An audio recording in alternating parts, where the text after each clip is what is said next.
है 4-5 गाड़ी जेके भरवा कहल जात है। आज राजभर जी राजभर साहब कहा बा आगे आगे पुलिस चल बा पीछे पीछे हम तो बहुत लोगन के दर्द हो ई जात कहां हुआ। अच्छा फलनवा गांव में जात है रुके के चल जाए तो फिर एकर हमने जा करके सबका रोड खराब कर देवल जाए या सबके पैसा दे करके मना देवल जाए। तो पहले हमने यह बताया पैसा लेके वोट देवे का आप लोग सब लोग पैसा पर लेके बिचाई यहाँ पर जैसे हाथ उठावा कोई पैसा पर बिकाई यहाँ अकेले नेताजी के मान करके नेताजी के कहले पर कितना लोग वोट देवा जैसे हाथ उठाया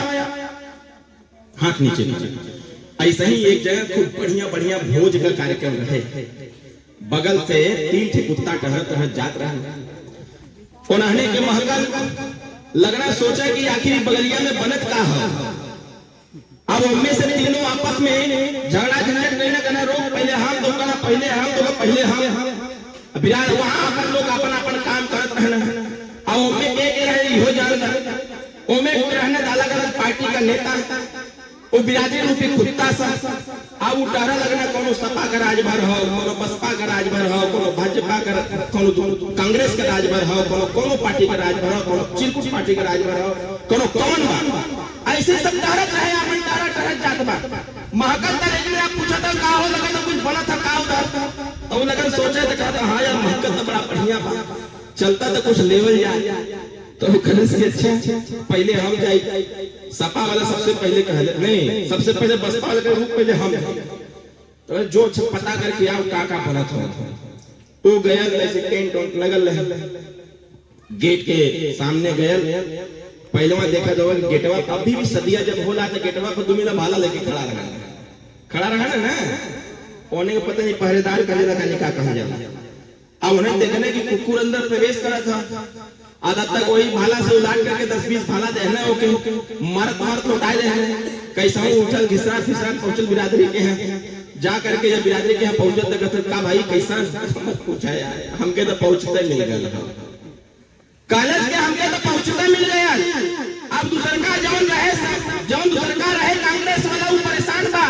वो कहा था पट्टा पर नहीं जाके पा गया जुठार पहले बा लेकिन कोनो बात ना भैया बहुत अच्छा मौका तुमका पहले हमके जाए।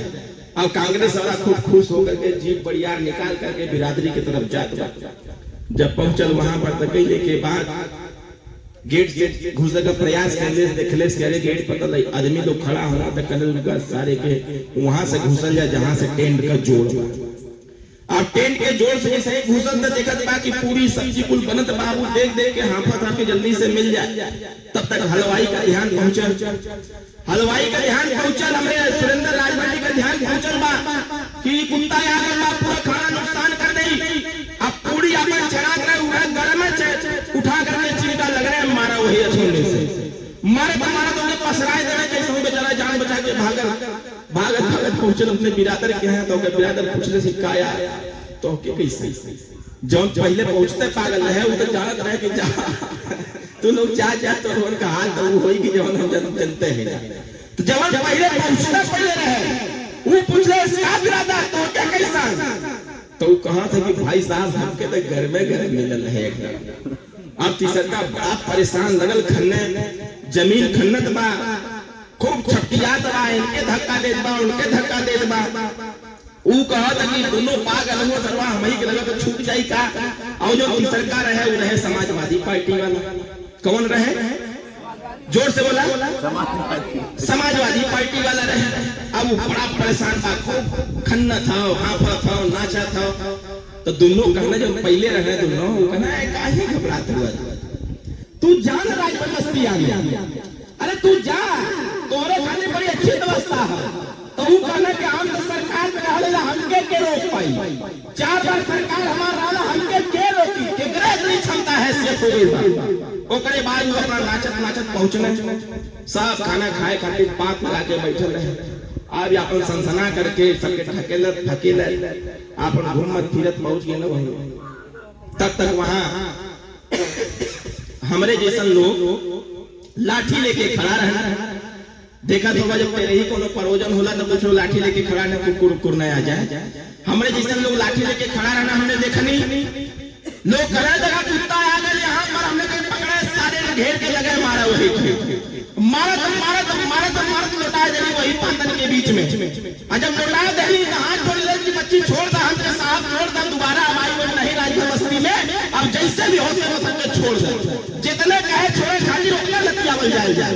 ओकरे बाद जब मरे हो गया इवन की छोड़ दे जाए दे के वापस कैसे टेढ़े गिरत परत पहुंचल बिरादर के हैं जौन ओकर नेता लोग रहे ना,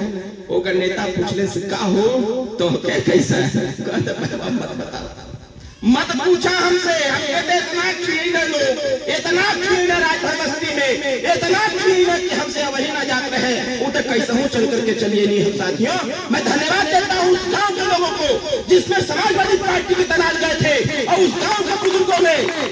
लतिया करके भेज दिया, लतिया के भेज दिया कि भागो तुम लोग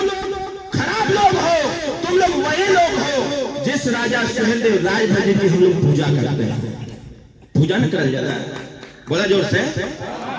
हमारे राजा, हमारे महाराजा, हमारे भगवान महाराजा सुहेलदेव राजभर जिनकी हम लोग पूजा करते हैं, ये समाजवादी पार्टी के दलाल लोग उसी राजा सुहेलदेव राजभर जी को पैर के नीचे उनका फोटो रख करके उस पर थूकने का कार्य कर रहे थे, पैर से कुचलने का कार्य कर रहे थे। इनके बाप की हैसियत, इनके बाप की हैसियत थी कोई राजा सुहेलदेव राजभर जी के नाम को कुचल दे और कुचल करके कहे कि खत्म कर देंगे, तो ऐसे लोगों को पीटने का समय आ गया।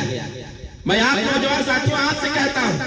अगर हाथ पे हाथ रख के बैठे रह गए तो अगर बैठे रह गए लड़ाई नहीं लड़े तो आपकी स्थिति वही हो जाएगी जो आज आपके दादा की स्थिति है। अगर लड़ लिए हिस्सेदारी के लिए, भागीदारी के लिए, अपनी पढ़ाई लिखाई शिक्षा के लिए, अपने स्वास्थ्य संबंधी सेवाओं के लिए, अपनी नौकरी के लिए लड़ लिए तो मैं दावे के साथ कह रहा हूँ दोबारा इस मंदिर में इस यहाँ पीपल के पेड़ के नीचे आकर अरविंद राजू को भाषण देने की आवश्यकता नहीं पड़ेगी, मैं दावे के साथ कह रहा हूँ। इसलिए ये जो एकता है इसको बना के रखा जाए, अपनी एकता को बना के रखा जाए और ऐसे दलाल लोगों को गांव से खदेड़ने का प्रयास किया जाए कि अगर गांव में कोई प्रवेश कर लिया और प्रवेश करके अगर पानी पी लिया तो जान लीजिए कि कुछ न कुछ गड़बड़ करने वाला है। तो बताओ इसमें लोगों के गांव में प्रवेश हुई? बोला जोर से, और जोर से बोला। कितना लोग चुनाव निशान कमल के फूल पर बटन दबाई पर हाथ उठा के बतावा, सब लोग वोट न देवे का भाई? दोनों हाथ भगवत से देखी, सांस उठावे के है ना, सांस उठावे के है ना, तो सांस उठावा दोनों।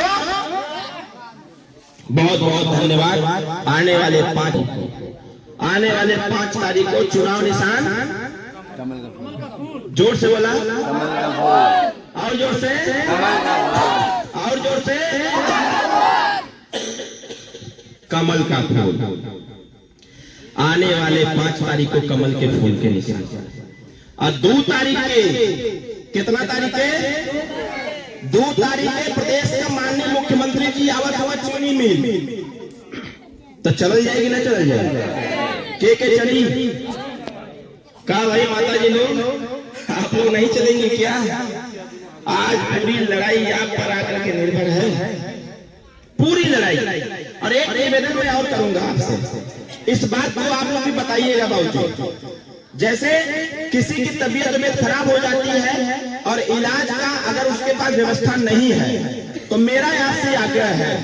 जैसे मान लो कोई किडनी खराब होगा, लीवर खराब होगा, चेस्ट खराब होगा या कोनो ऐसा गंभीर बीमारी होगा और उनके पास इलाज खातिर पैसा ना हो तो हमारा आपसे आग्रह है कि कोई से कर्ज लेने की आवश्यकता ना हो, न अपन जमीन बेचे की आवश्यकता, न अपन जवन सोना चांदी रख ले वो बेचे कोनो आवश्यकता ना हो। आप हमारे कार्यकर्ता के बता दी है, हम आपके लखनऊ बुला ले, आपन गाड़ी भेजवा के मंगवा ले, वापस पैसा लगवा के मंगवा ले, आपके लखनऊ बुला के आपका इलाज कराई, जितना पैसा लगी उतना पैसा सरकार से दिला करके आपका पूरा इलाज करा करके